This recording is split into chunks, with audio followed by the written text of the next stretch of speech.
This is take 2 of trying to make a video of showing you how I reclaim my clay. I have already showed you in class that I just keep putting it into these food bags, that I dip my pieces that are scraps in water and then just put them immediately into a bag, and it keeps them nice and moist.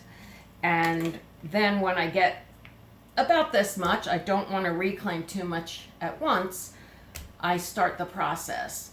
And so first thing I'm going to do is just kind of throw it and make it into like a brick kind of shape. I'm not trying to make it a perfect brick, but it starts the process of getting some of those pieces to come together.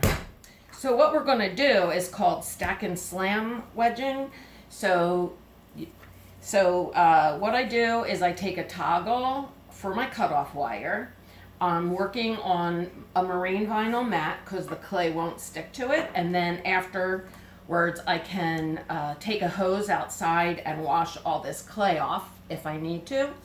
So I take the brick, I bring the toggle underneath it and I pull toward me, and I leave one piece on the mat and then I stack the other part on.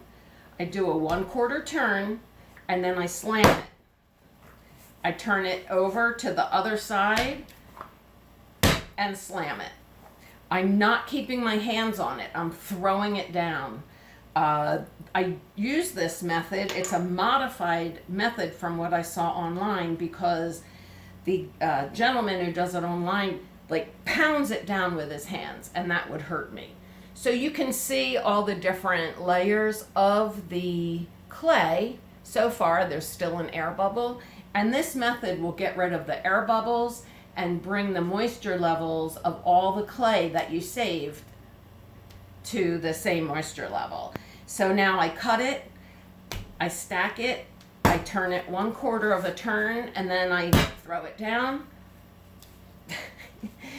turn it over to the other side and slam that down and repeat. And I do it till I can't stand doing it anymore, at least 15 or 20 times. So I cut it, I have stacked it, turn, slam, turn it completely over, slam.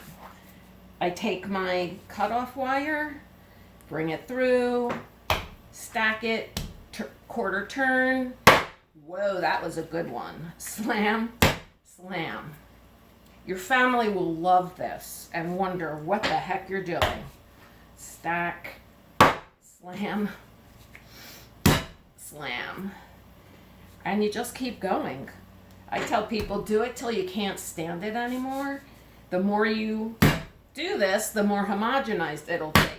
I don't love using this right away. I like to let it sit for a couple of days, especially if I'm making slabs out of it. So here again, you can see the layers, all the layers. So every time, the first time you do it, you have 2 layers. The second time you cut it and stack it, you have 4 layers. The next time you have 8, and it goes on exponentially till you have a lot. I never counted. The guy